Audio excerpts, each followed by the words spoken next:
In a recent episode of Chrisley Knows Best, Savannah Chrisley and her family went to a NASCAR event. The USA Instagram shared a clip from the show. The caption had fans calling Savannah out on some of her recent mistakes. At the NASCAR race, Nanny Faye, Savannah, and Chase had a lot of fun. Todd Chrisley attempted to sleep in the RV. The caption on the clip said, "The dots aren't connecting for us either, but who else would love to see Savannah as a race car driver?" Fans were adamant. Savannah Chrisley does not need to drive in a race. They cited her track record of being in wrecks and likened her driving to that of an elderly lady. Like we reported, Savannah shared in October on her Instagram stories she was in an accident, sharing clips and saying it was the daily chronicles of Savannah. She laughed and smiled through the video, and fans weren't having it. While she admitted the accident was her fault, fans didn't think she should have been joking about it. In the new post, the idea of her driving a race car horrified them. Fans don't think Savannah Chrisley should drive fast at any time. One said, "No, she has a hard enough time driving. She would end up killing herself out on the speedway. No. But who'd have to be kidding anyway? Love Savannah." One fan was outraged at the idea. They said, "She can't drive to save her life. How many car accidents on the show? That last one should have taken her keys for life." They went on to also say the elderly should have their keys taken. It seems they just have a lot of built-up road rage. Amy Lynn Decker, whose daughter Natalie Decker is a NASCAR driver, featured on the show, is all for it. She said, "Yes, I want to see Savannah race. I will do the sign of the cross every lap like I do for my daughter." Clip on her Instagram and said, "I loved meeting you all." What do you think about Savannah Chrisley's driving record? Would it make you anxious if she tried her hand at race car driving? Comment with your thoughts down below. Keep coming back to TV shows Ace for all things Savannah Chrisley eased onto the highway, the late afternoon sun glinting off her car's hood like a spotlight. She had driven this route countless times, this stretch of pavement familiar, mundane, but today her nerves pulsed under her skin. The road had been called out repeatedly on social media. Her latest driving videos had people talking, spurring criticism that kept mounting with every post. It wasn't merely idle chatter. Fans were calling her out, accusing her of being a reckless driver, and it weighed on her mind as she merged into traffic. Her hands wrapped around the steering wheel with more tension than normal. She could feel the lingering eyes of her audience, the magnified scrutiny that came from living life under the lens.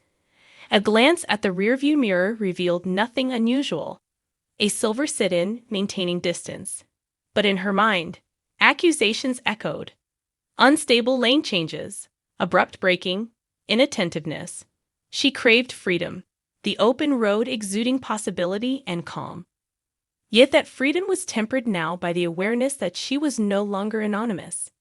Every minor hesitation, every slight swerve could become commentary fodder, dissected in comment sections and reposted on fan accounts. She navigated life like threading a needle, careful not to poke the thread of public opinion. As the highway widened and the traffic thickened, her grip loosened slightly. She steered smoothly around a truck, causing wind gusts that rattled her car. The truck's pressure forced her to adjust. But that simple, necessary shift was instantly reminding her of what others had said, that she drifted between lanes. She despised the label. She understood the danger. She wanted to prove them wrong without shouting or defending. She turned off the highway onto a quieter boulevard, exhaling at the calm of suburban lanes. The hum of tires on asphalt receded beneath the whisper of Yora's playlist, a soft hum behind the wheel. Wind brushed the window. Trees offered shade and respite, a shelter from the storm of social media. Mind reflected on the timeline that had led here. A few weeks earlier, she had posted a short video, a drive-through breakfast stop, cherry-tinted sunrise bathing the dashboard. Fans had instantly pounced. The camera angle revealed her hands shifting at subtle speeds, slight drift, a missed turn signal. They had capitalized on it. The clip had gone viral. Under 30 seconds, but enough. Comments had multiplied. unfiltered disapproval, criticism of her road etiquette, remarks about safety. Some applauded her for taking it in stride. Others demanded she issue a public apology. Her team had advised silence, to not fuel the fire, to let diminishing attention pass. But that whisper persisted. She was a bad driver. She had intercepted another clip, a highway merge done late, though she had used her signal and had safely transitioned. But in slow motion, unscrubbed, again, condemnation despite context. She knew in her gut she hadn't endangered anyone. But the internet had spoken, and now here she was, behind the wheel, heart-thudding, wondering how to drive free of expectation. She scanned her surroundings. A school zone ahead, motorists slowing, flashing lights that required caution. She slowed well in advance, properly signaling, cautious of that buffer zone critical for safety. She could taste that desire to prove her commitment. She would drive methodically, calmly, deliberately. The school zone stretched out. Children nearby, crossing guards stationed vigilantly. She passed through the zone at reduced speed, vigilant of stop signs and painted lines. It went smoothly. Yet, her anxiety remained. Each mile covered felt like applying a balm to her reputation, hard-earned but fragile. She exited into a residential neighborhood with winding roads and scattered driveways. Families walked to ogs, residents tending yards. She navigated carefully, checking blind spots, smooth braking, courteous to merging vehicles. She recognized that this wasn't just driving, it was performance demonstration. Her video runtime might not match this trip, but intention made it meaningful. A few minutes later, she arrived at the local grocery store. She found a parking space toward the back, between two vehicles, a tight fit. She used her backup camera, eased the car in, aligned herself in the center, not too close to either neighbor. Satisfied, she shut off the engine and took a deep breath. Inside the store, she moved through aisles mindfully, her thoughts drifting back to driving. She realized that she had been unsettled for days, not sleeping well, replaying clips in her mind. She had to ground herself. Driving was routine, habitual, not an addition. But the lens had changed everything. When she stepped out carrying a bag of groceries, she saw her car untouched, perfectly nestled between its neighbors. No dings, no dents. A striking contrast to the chaos in her head. In that moment she wondered, if life were always about proving competence, would she ever feel safe enough? Back on the road, she headed for home. There would be no more scenic detours. She wanted those four wheels and the steel between them to feel ordinary again. But the moment the engine started, a new notification pinged. Her phone, mounted to the dash for navigation, displayed the Instagram app briefly. Then it pivoted to a message request. She resisted clicking it. She didn't want to feed the cycle. But still, the curiosity clawed at her. She tucked it out of view and started driving. She braced for another wave of criticism. She didn't want to let it in, but it fought its way in.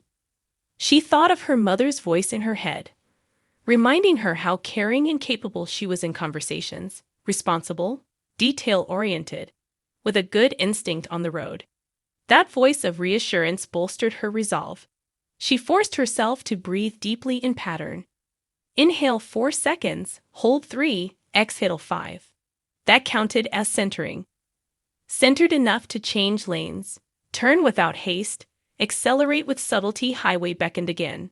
She merged at a modest pace, aware of blind spot checks, signals timed early. A semi-truck passed in the left lane, a gray blur of steel. The car settled into motion, no drama. She felt a wave of relief. Proof that deliberate care could feel natural if willed sufficiently. Still, the notifications buzzed. She couldn't ignore her phone forever. She pulled off at an exit and parked in a rest area lot. Engine off. She unlocked her phone. Fan reaction was still hot. Not a single word from her. Only screenshots of clipping safety experts repeating universal driving advice as captions. She sorted through 200 or so posts. Some applauded her for the calm lane choices, the signals, the thoughtful driving. Others dismissed it as a stunt, saying she might be driving tentatively for show. but not in private life.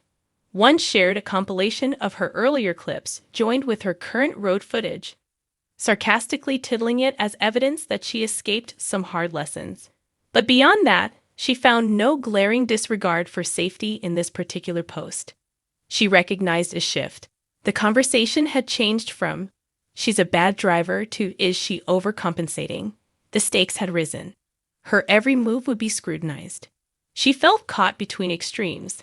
Reckless versus performance mockerin. A slow breath, she silenced notifications, kept the phone out of sight. She realized that attempting to prove something publicly created a version of herself that was always under inspection, and that version drained authenticity. She stepped out again, toward a bench overlooking a stretch of highway across the road. Cars passed steadily. She watched them. Ordinary drivers, some graceful, some clumsy, most neither perfect nor disastrous.